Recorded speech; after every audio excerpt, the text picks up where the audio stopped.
Hi, we're Chris and Teresa, and we would love to guide you on your fiber arts journey. We own a successful fiber processing mill and online needle felting business, experienced at raising all fiber animals, and have renovated a 100-year-old school into a fiber arts retreat center. Processing, needle felting, yarn, roving, fiber animals, and sustainable agriculture are all topics discussed here. Think of this as your one-stop shop for advice, information, tips, and getting your questions answered on all things from farm to needle. So pull up a seat, make sure you're cozy, and get ready to be inspired while you learn. This is EweTube.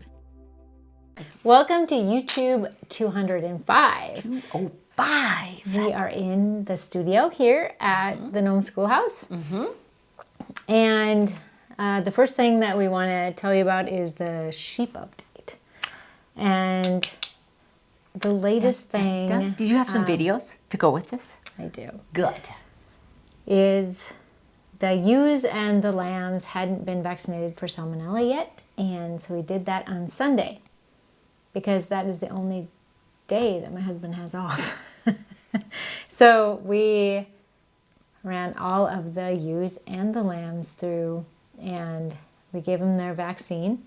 And then we also checked them all for worms. So that means we checked their eyeballs, which means we pulled down their lower lid and check to see the color of their lower lid to see, and that's called the FAMACHA test.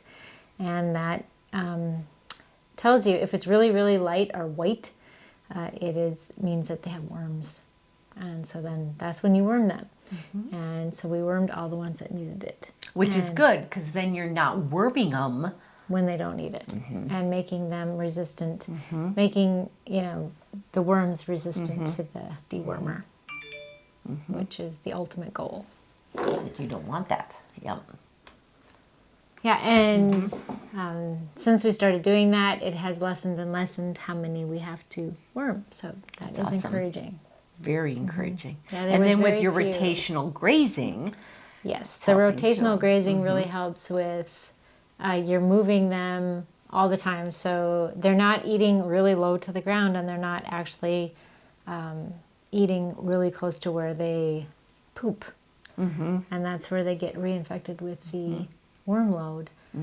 So if you keep moving them, it reduces their chances of getting reinfected with their worms. It's awesome. It's It win-win. is. Yes. And we're seeing so many things. So this pasture to the east of our farm, which we rent, has always been kind of Sparse. It's not the best. Yeah.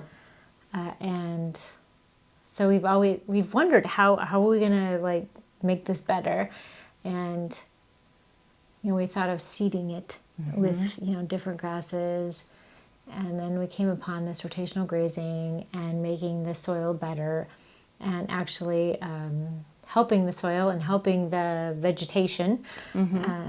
And so that's what we decided to do, and we can actually see the improvement. That's amazing. Because if we have you very were gonna, sandy soil, and so it's because if you were going to overseed, you would have to take everybody off of there for a period. That would not be good. Right. Wow. And so we can really see where That's it pretty cool. has improved. We've been, my son has a drone, and so we want to have him come and see like the pattern of the rotational grazing. There's high spots and there's low spots. There's areas where they won't eat, and that's where we keep them in that area longer. So until they eat that, because they will tend to, they have their favorite grass, and if you just let them out on the entire pasture, they would just stay in that one spot eating their favorite grass until they pulled it all up by the roots. And then there wouldn't be any grass there. Yeah. So that's where rotational grazing is amazing. And we're excited to see the changes. It's fun for us to go out and see this. Wow, this has improved so much. Just the fact that they're pooping their little pebble poop, all over. It's not like just a pile of poop. It's the most perfect fertilizer that you can find. And it breaks down and it... Yes. Yeah. And they're tramping down the grass, and then we move them on to the next before they can pull it up by the roots, and before that they can find all their favorite grass and eat it until it's dead. So Wow. yeah, That's and pretty cool. they're pretty good at eating the weeds. They go right to the there's thistle. They'll eat that, which is amazing.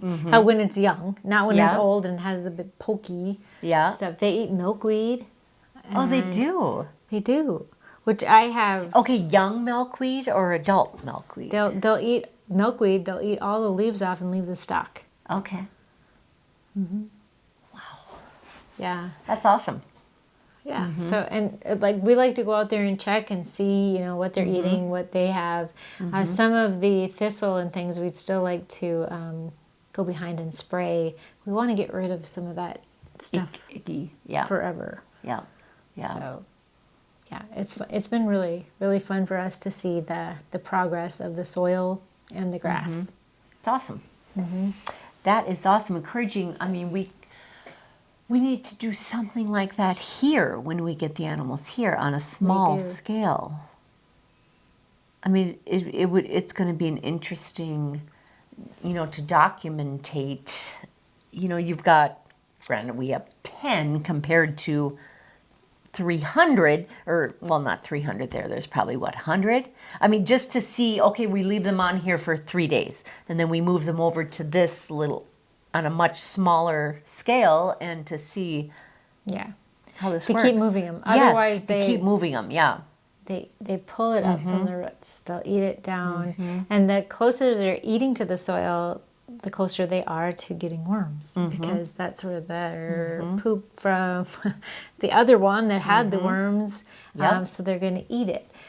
So if you move them enough, they're only eating so far down, and then you move them before they're. That's interesting. They're eating because it's the same in alpacas. They have the meningeal worm that they're susceptible to, which the white-tailed deer bring in, and through their poo, and then the slugs and the snails and whatnot carry. It's the same thing. If they eat down to the soil, that's when, they're getting into that.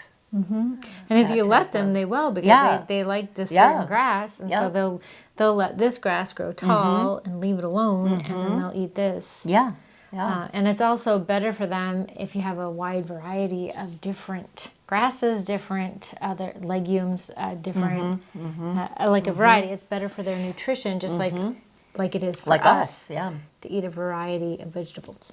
So interesting. Yeah. This is awesome. Awesome. All right.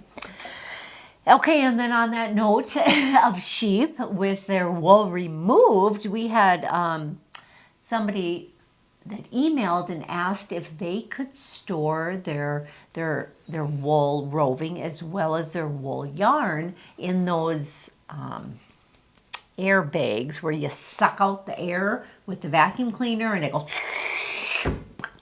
And absolutely, we encourage that. I had absolutely at the mill, I had a customer that was, I don't even remember where she was, but anyway, she would send me 75, 80 pounds of wool that she would put in these, and she'd suck all the air out of them because they took up so much less room in the boxes, and she was able to send in a third of the boxes with all the air sucked out of the wool, and then we just shipped those bags back to her, and it was just a cycle.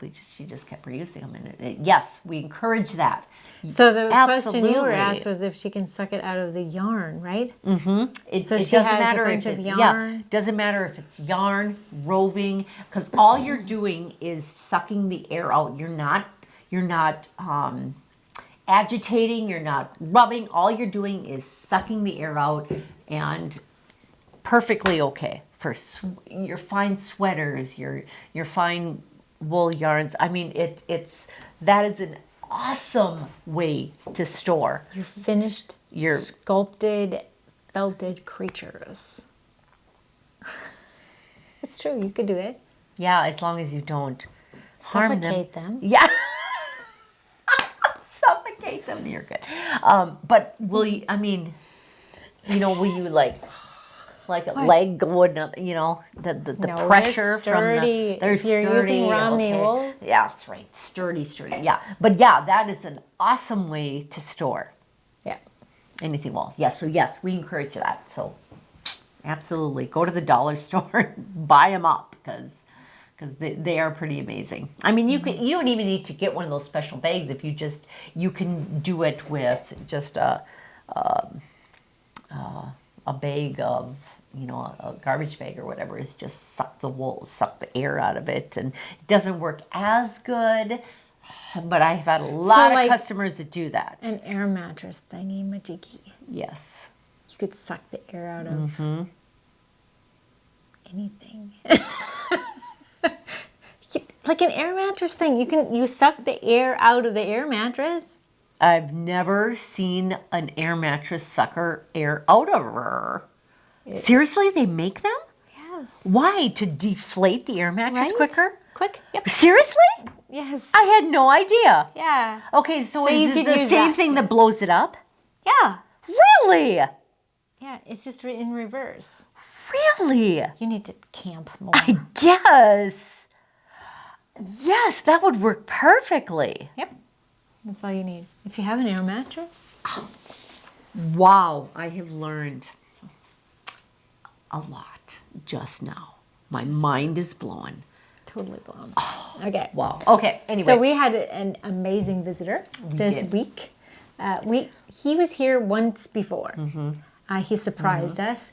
He showed up at the school, was looking around, and told us while he was here that he had his first teaching job at the Nome Public School. He was a teacher at the Nome Public School. It was his very first. And Teresa he and wasn't I, thinking he wanted to be a teacher. No, yes, exactly. That's not even why he went to school.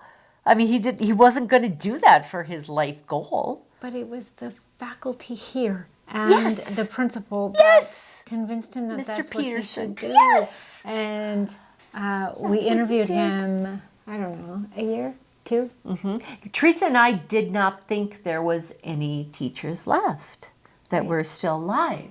He only taught here for 6 months and then moved on. But he... 1965. Yes. So the first interview we did with him, he caught us off guard. I ran and got my camera. It was here. And we did this video quick. And the sound didn't work. Nothing. We got nothing. So we have him smiley, happy, Yes. wonderful, but we don't have his words. Yes. And we did share it. I'll hopefully find the episode that was. So we asked him to come back, and he finally came back. And we did that interview this week. And what was so neat is his daughter is also a teacher, taught my son and daughter.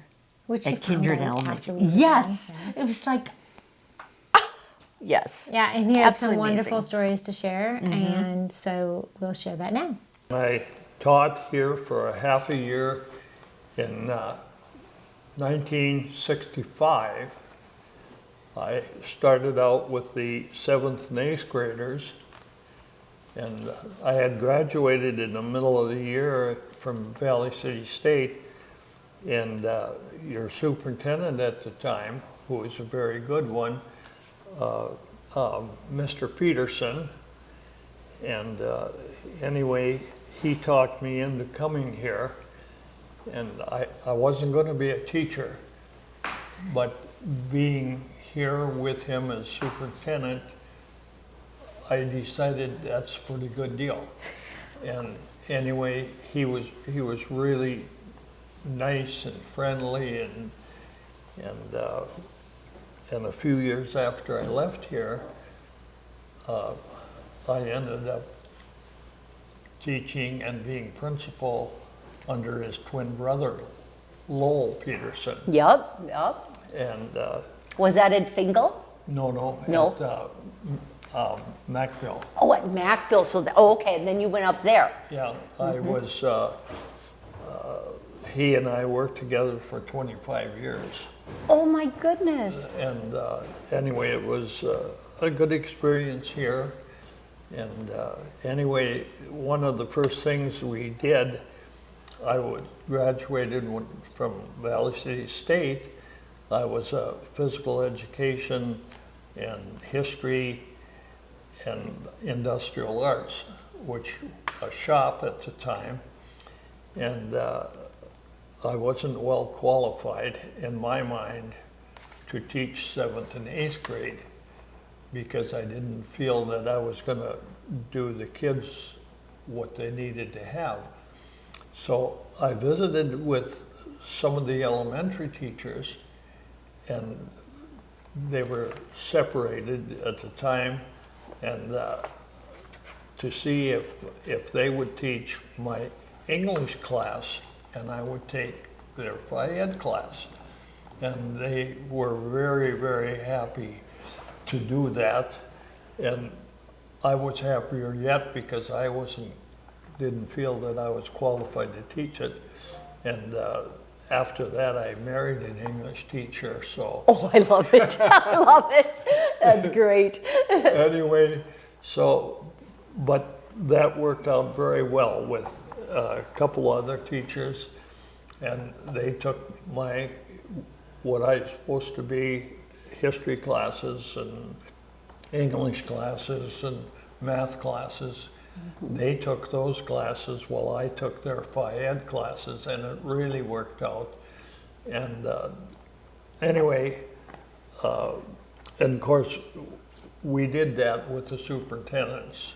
Okay, we didn't just do that. And he was very willing to go that way because at that time there wasn't any departmentalizing. Oh. At least in small schools. I suppose in bigger schools they were. And so as far as I know, we were the only ones to do that in this area. And we enjoyed it, and the teachers, like I said, really enjoyed it because they didn't they were older than I.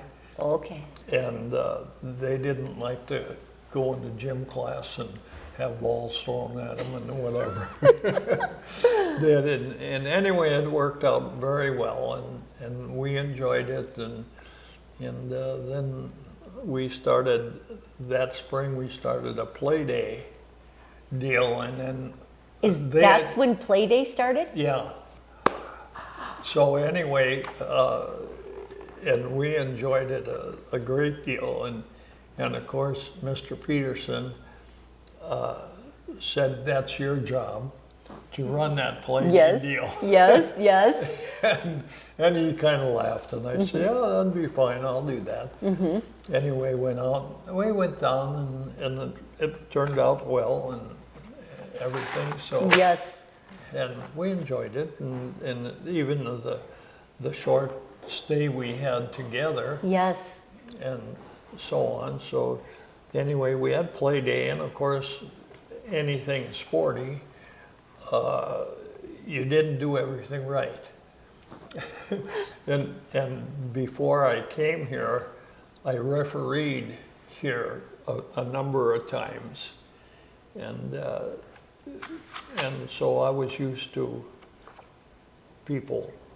You were not familiar with the gym and everything, yeah? And I'm from Fingal originally, and then I went from here to Marion. Okay. And then we came back, I coached in Marion, and we came back and we played the Wildcats in this gym, and so it worked out fine, and we enjoyed it, and anyway, it was fun, and I refereed when Wild coached here, and Lowell coached in Fingal. Yeah. And there was quite a rivalry there. And of course, those two gentlemen being friends of mine, they gave me more heck than most people. I bet. I bet. That would have been a tough game. Yeah. Oh, it was good. I mean, they did it in jest, and so it all worked out. And one game, I'm trying to think. who your basketball players were. But anyway, that night that we had, when I coached here, one of the guys from Marion, David Trapp, scored 28 points, and your hotshot scored 36 or 8. I don't remember just what. Yes, yes. And so anyway, that was kind of a shootout. Yep. Between them and Oh, wow. and What a fun game. yeah, it was fun and Yeah. to coach, and because you had two guys that would come down and shoot and Yep. and not miss very often, and So you actually remember some students you had? oh yes, Oh my goodness. Oh, Maynard. That's Yeah. awesome. yep, I had Monty and Gary. Is that right? Oh, that I remember? yep. well. And they still come.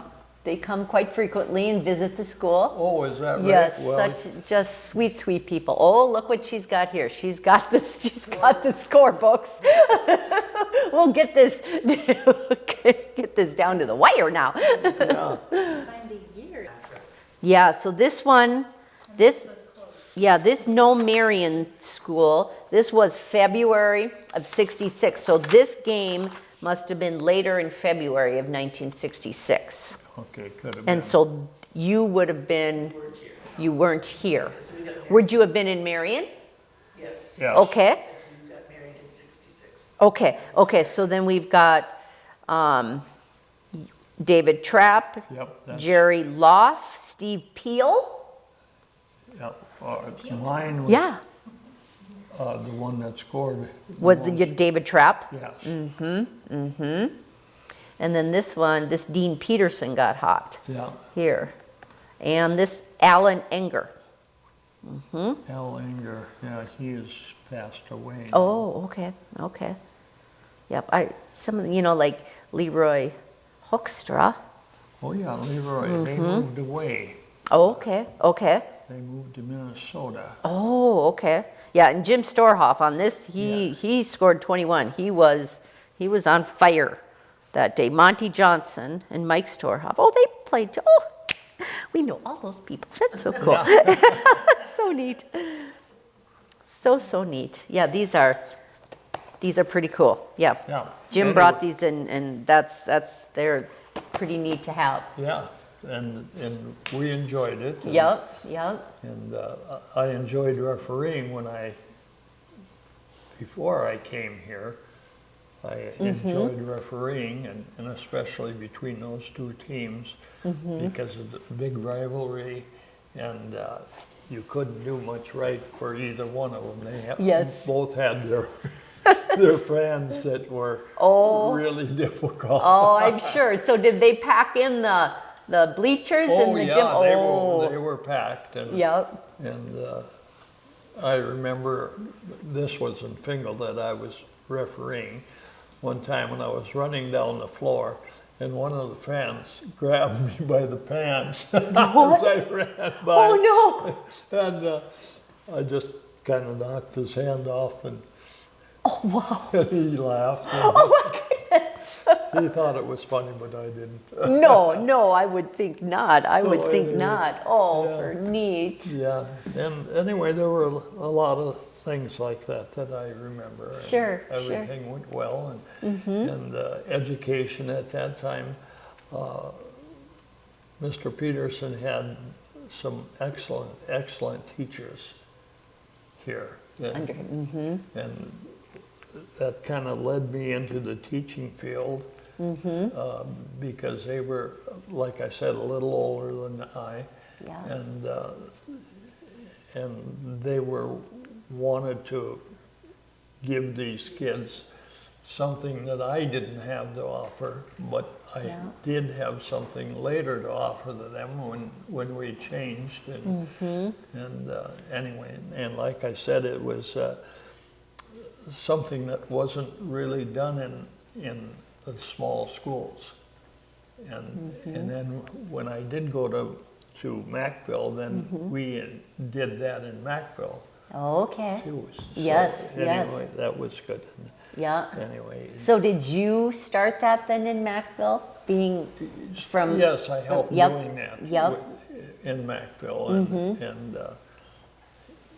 and it was, and I think the largest schools had it. And it was just a matter, in the small schools, you had to probably have one extra teacher to fill in there and Sure. and stuff. And these schools said they couldn't do that, you know, and that's Right. why they were.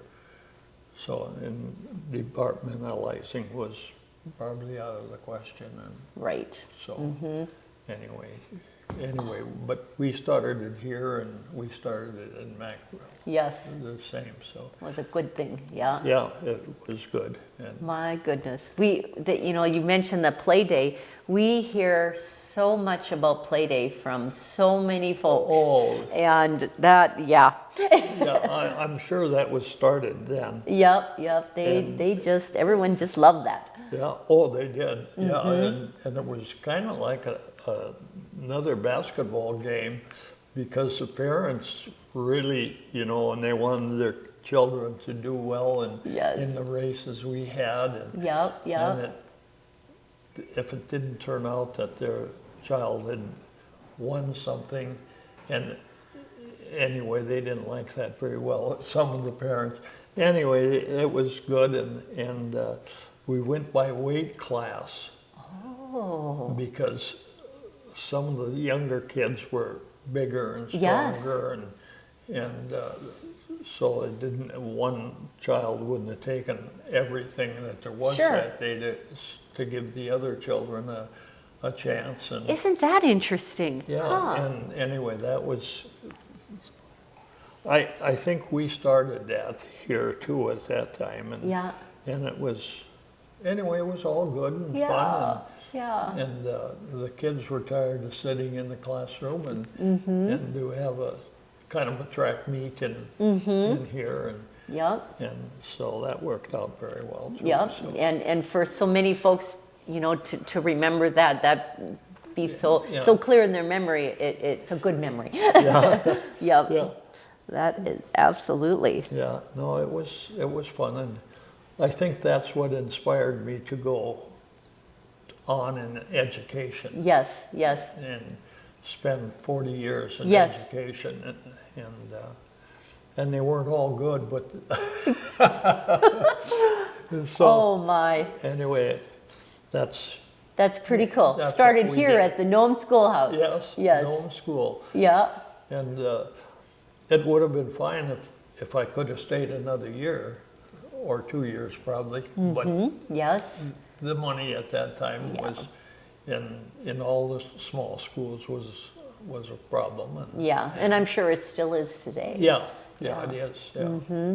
So anyway, that was my education at Nome, and I love and it. the education I provided for the students, and I think it all came back to the superintendent you had at that time, and he was pretty progressive and was willing to listen to things that we wanted to do, and how happy he made the elementary teachers when I Yes. took their Phi Ed Oh classes. yes. So that was pretty amazing. That Oh. everything memory that he has. he remembers. My goodness. Yes. Just, We yeah. are We glad hope he you came enjoyed back that and we as had much as this- we did, because We we had loved this it. opportunity to share Yes. that. Yes. We're so thankful for his, oh, goodness. Yeah. It's amazing. So, and also this week we had an Inkaloom class, which was on Monday. and it was a full class. And Yeah. Because you were planning on taking it. I was thinking that I could, if it wasn't full, I Yeah. would sneak in. Yeah. But it got full. So Yeah. there's going to be more. There We will. have several planned throughout this fall, spring, next year. I don't have them listed yet, but they will be soon. And so you can plan your next year here at the Nome Schoolhouse of classes. So the Inkaloom class, it's you make little straps You can make camera straps. You can make guitar straps. You can make Bracelets. bracelets. earrings, Is what they made. bookmarks. It's a fun Purse weaving straps, yeah. class, and they all enjoyed it, and we are thankful for the teachers, Julie and Jeannie. They do an amazing job. It's all we hear is what an amazing job they do. Yes. And they do. And they're going to continue doing these. They have the We're so blessed to have them. taste of fiber that they do.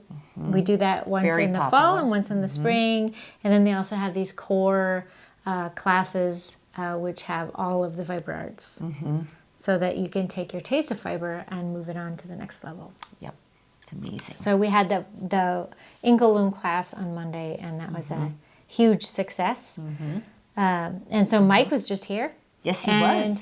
We tried to get him on, but we said, "Are you ready to join us?" Because we have devoted people that have been praying for you and have been waiting. What are you? You're scaring me. it's a wool moth. Isn't it a wool moth? I thought you saw Michael. I don't. Where see did it go? Or is it one of those stupid little She thinks mothy everything things? is a wool moth. Anything that flies. It's not a My wool moth. guard is always off. Okay, anyway. It's on. Look like it's a- not off. Off, on. Where'd it go? Anyway, okay, so he was here. We couldn't convince him to join us this week, but he said next week. Next week. He'll be And- all healed up yep. next week to thank Probably you for. not. But the poor man, he's still struggling. Healing. He is healing. Getting better all the time, but not 100%. He'll be here next week. He will be. We'll He can make tell him. you himself how he's been doing all sorts of alternative treatments, which he can tell you about himself, which has been kind of interesting to hear about. Yeah. Okay. So we'll look forward to that next week. Oh, and we need to share today. Our broomcorn crop is doing so well. Thanks to Mariella. Thanks, all on Mariella, and as well as Heidi and her kids, Callie, and yeah, they've been doing good too. But Mariella has been diligently over there. Yeah, it's been amazing. So you better be signing up for broomcorn class. Yeah, for these because we're going to be broom rocking making- them with our cash. There's none scheduled. Because we got to make sure, that It grows? It's growing, but we got to make sure that it matures and it's all as. How are you harvesting this? I don't know. I don't know how to. Mariella knows. Yeah, I don't know how to. You cut it and you hang it upside down to dry. That's all I know. Okay. Be fun. Yep. We had one question this One week. question. And that question is, over the past 2 years, I have driven by a home that has a pond and a small number of sheep, less than 10. The sheep are in a fenced-in portion of land next to the road, so they are easy to see. I've never seen any of the sheep sheared. With temperatures being really high in the 90s, I get greatly concerned for them. They do have access to the pond, but I'm not sure that water is fit to drink, even for sheep. Are sheep well suited to dealing with high temperatures, even while wearing heavy fleeces? If you would, please shed some light on this topic. So, the first thing that we'd like to say is most people that have livestock, the reason they have livestock is they really love animals. And it's in their best interest to take care of these animals if they're going to make money off of them. And I'm not sure why you haven't seen them sheared. It's possible, like we shear ours once a year, that you just didn't see, you just didn't notice when they were sheared, or it was in the cooler temps and they were kept in a different pen. They may have a water trough or a Richie water or something up by the barn, or it's in like another a spring location. fed Yeah. pond. It's really hard to know. And the fact that you have seen them for 2 years and they're still there, that they must be doing fine. Right. And a lot of producers were shear in January, February, March, because they'll lamb when it's not fly season per se.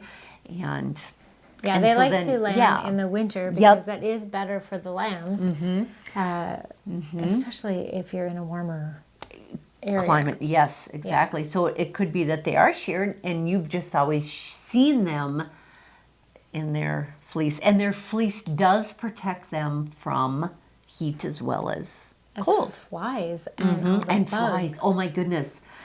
Yes. And I'm thinking if they hadn't been sheared, you would really notice that. Yes. They would get to a point where they couldn't even walk anymore because they're, It gets so long. especially after 2 years. Yeah. Ugh. Yeah. So I always think that if they're raising livestock, they're raising it for a reason. There's no reason that they would neglect or Right. Yeah. Correct. I used to. We lived on a highway that Heavily traveled, and I would have people sometimes that would pull into my drive and knock on the door and tell me that one of my animals was dead because we had 7, 8 alpacas, and they like to take sun baths, and literally they would lay like they were dead sun tanning for hour and a half at a time, and they wouldn't move. The goofballs would just lay out there like just basking in the sunlight, and we'd have these dear poor concerned citizens or folks that would come up and say, "You have a dead animal? I'm sorry to tell you this." And I'm like, "No, they're just sun tanning." But I mean, their heart was always in the right place. Right. They were I mean, just concerned. even I have. Yep. I mean, I've looked out at the flock and seen something laying flat out, And you're like, "Oh no!" or something hasn't moved for a while. Yes. I'm sure it's dead. Yep. So Yep, and me too. I've had to go out into the pasture and go, "Oh yeah, there we go. We got movement. We're good." Oh, and on that note, okay, I was going on YouTube and something came, when it comes up in your feed, about fly strike. And this was, it was on the back of this sheep, and they were shearing, he was shearing this sheep to show what fly strike is. They called it blowflies. Is that what we have here? Anyway, they get underneath it was underneath the fleece, underneath their wool, and they lay their eggs, and the maggots birth out, and they start actually feeding on the flesh of the sheep, and it's called fly strike.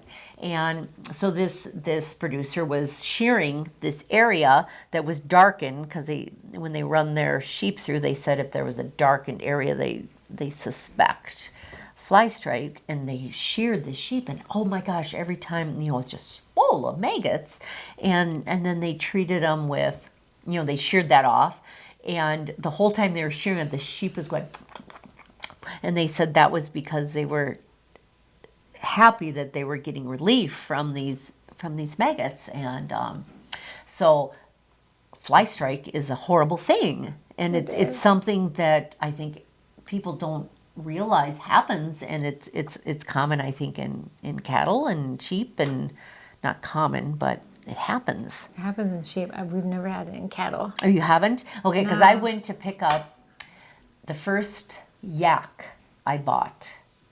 I went and picked it up. And they had just pulled it from Mama. And I said, "What is wrong with its legs?" And here it had maggots on its legs. Here it had, had like a little diarrhea, and it had, and the flies had laid in it, and the poor thing had maggots all on its back legs. And they were like, "Oh, we didn't even notice that," and they couldn't save it. They ended up having to they It's treated really it. bad when it It's happens. really bad. And Well, and that was 'cause my yaks first have- introduction to fly strike. Yeah. So yaks have more like hair. Yes. than Yes. regular Yep. And cattle. even in the calves, they're more like bison than they are cattle. But it was just like, ah. Yeah, because it wasn't something I grew, because we Yeah. mainly had Yes. cattle growing up. And your dad raised cattle. Yeah, and I don't remember that being an issue ever. I remember one time we had a fawn, a baby deer, that my dad was mowing the ditches and accidentally got a baby fawn, was sleeping there. And so it cut his leg a little bit, and then it got maggots in it. That's the first time I'd ever seen That. Yeah. that. I've never seen it in the cattle. Ever. Interesting. It That is. is interesting. It is very yeah. interesting because with sheep, it's it's a huge problem. It's If something you have to, yeah. If you ever see any wound on a sheep, you have to be on top of that because the maggots will get in there and you can't see them. They're Yeah. under the wool. They're eating their flesh. It's so horrible. horribly Yes. disgusting. Yeah. And like the kids would show the sheep at the county fair.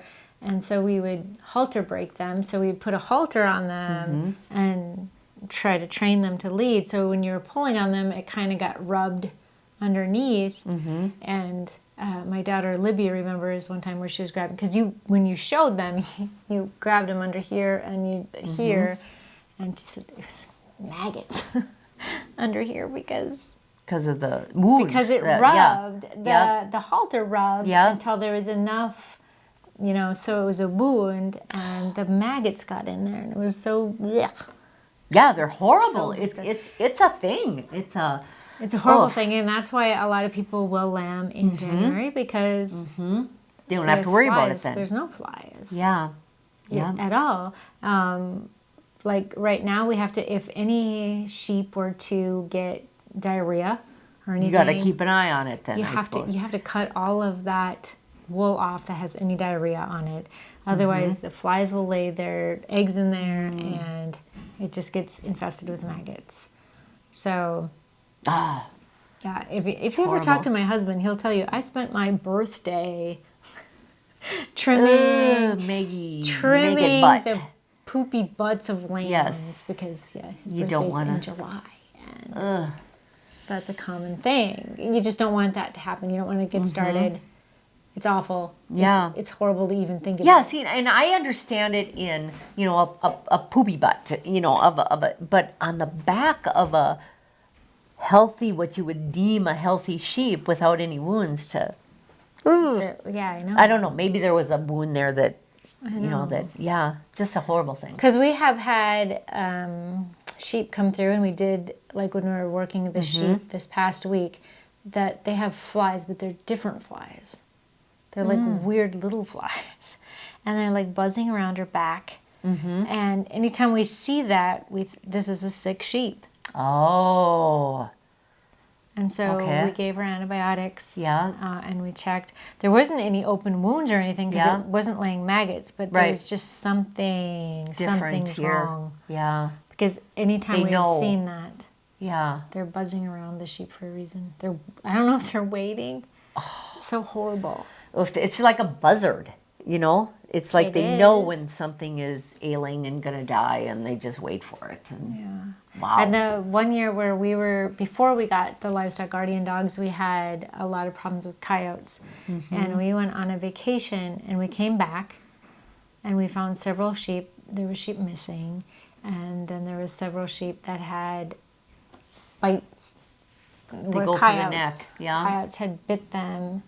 They'd either bit them in the neck, they'd bit them on the head, or they'd bit them. There was so many. It was so horrible. And that's why we decided to get livestock guardian dogs. But there was so many maggots. Yeah. Because any wound brings the maggots. Yeah. They're easy So we were to kill. treating them. You aren't they? Because these people, all they did was shear the wool off and then spray them with this stuff, and they said then they're good to go. We shear. Well, we take these sheep and we shear the wool down to as far as we can think dare. we need to, and then we spray with the stuff. But you don't always get everything that you think you got. Yeah. Ugh. It's no fun. No. It's a. I mean, a you want real the warm thing. weather, and then you get this. It's just ugh. Yeah. Oh. Yeah. So trimming if it's dry poop that's hanging on the back of them, it's one thing. But if it's slightly wet, that's where they go for. Sure. The maggots will come. Ugh. And so you trim all of that off. Yep. Just get that off of there with hand trimmers or shears. Shears.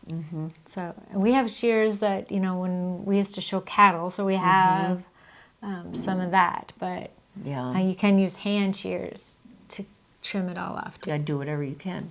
Yeah. just to get that poop off there. Yeah. Yeah. Ugh, not fun.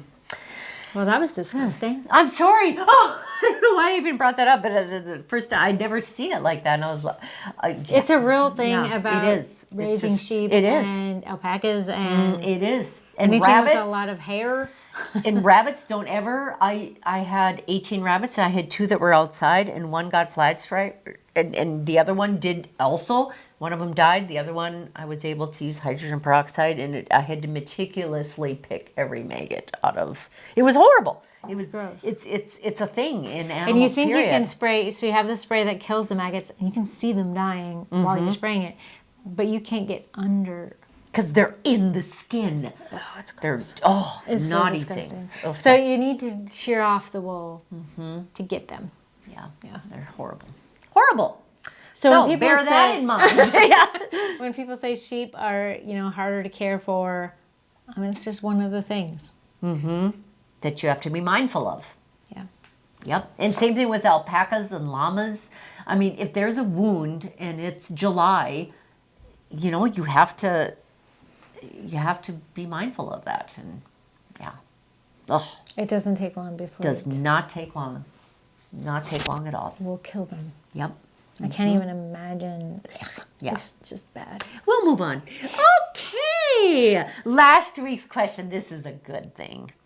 Yeah, so last week's question was who played the trumpet when we raised the flag for the very first time at the Nome Schoolhouse Yes, and she did at our such a grand good job. opening. We came up with this kind of last minute. Yes. We come up with a lot of things. And she was willing. And because we wanted to make our grand opening special, and Yeah.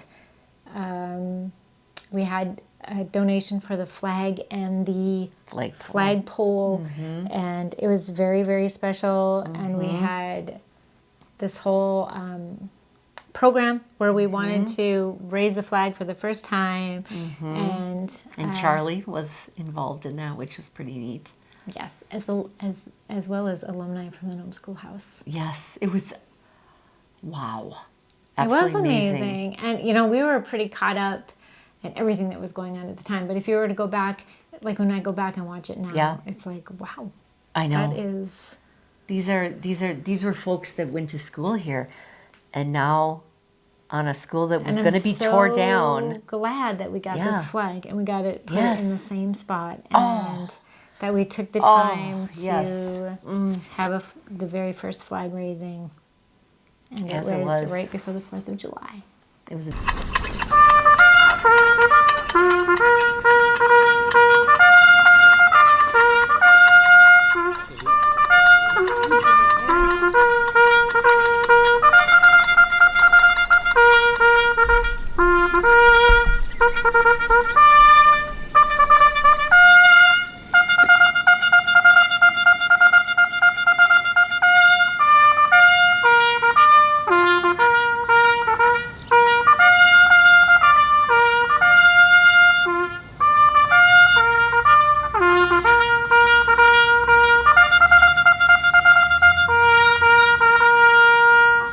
So my niece Kirsten, she played on her trumpet for the flag raising. It was amazing. I called her and asked her. She has always played the trumpet in high school, and she played it at the University of Minnesota in the marching band. And so I asked her if she could play that for us, and she was very willing. She was excited to do it for us. Amazing. She showed up and she played it, and it made it so extra special. It was so cool because there's quite a few number of folks there, but it was so quiet, and it was just, you just knew the importance of that moment, and yeah. Yeah, it was very special to us. It So was. we are very thankful for her. So it was my niece, Yep. Kirsten. And quite a few got it right. Yes, nobody got Kirsten, but they did get that she was my niece. They even had what she played. Yes. Yes. I thought somebody got Kirsten. I don't think so. To look in the hat one. Anyway, Anyway, well, so we the, chose out of the the prize hat winner for this week is at MOS 8756. you are the winner. So you just go to bearcreekfelding.com and under the contact form, you let us know that what your shirt size is and your address, and we'll send it out to you. Absolutely. And this is kind of a fun next week's question. Oh my goodness. So this last Thirsty Thursday, my friend Jenny showed up and she has these overalls and they have little they're not babies. They have little gnomes all over them. And She had her little grandbaby along who was so adorable. he was adorable as well. Yeah. And she said, you won't believe how many pockets these overalls have. Good morning. This is Jennifer Manstrom. I live in Wyndmere, North Dakota. I'm a friend of Teresa and Chris's. Teresa and I went to high school together, and today's question is going to be regarding my Nome bib overalls. Get a close-up on the Nome. The question will be, how many pockets are on this pair of overalls? And so that's our question. Yay! Yeah, so just let us know what you think. How many pockets do you think these overalls have? And you put that in the comment section below. Just guess. These comments that you add below, they really help us on YouTube to get our videos seen. And if you like and share our videos as well, it's very helpful. Yes, it is. So we have a lot of upcoming classes. You can find them all at university.org. We have so many. So many. We can't even begin to. Some of them are full, which is really cool. And then they're not there. So, So you won't see them. so you won't see them, but the ones that are there, you can. Are amazing, and we're Join. always adding more. I have a lot of ideas, a lot of more people I need to reach out to. And we're always looking for teachers.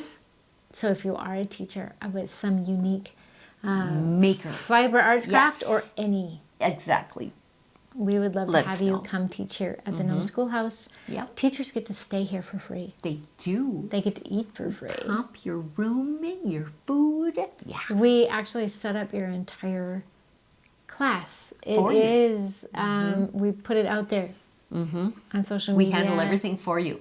You just You come just and show up and and we teach. hand you a check at the end of the at the end of the class. Yeah. Because we love our teachers. Yes. So Absolutely. we would love to have you come teach here at the Nome Schoolhouse. Yes. Yes. So, and that is all really we have. Oofta, that was a lot. Good one. Yeah. So God bless you all. Thank you so much Yes. for watching. That's all,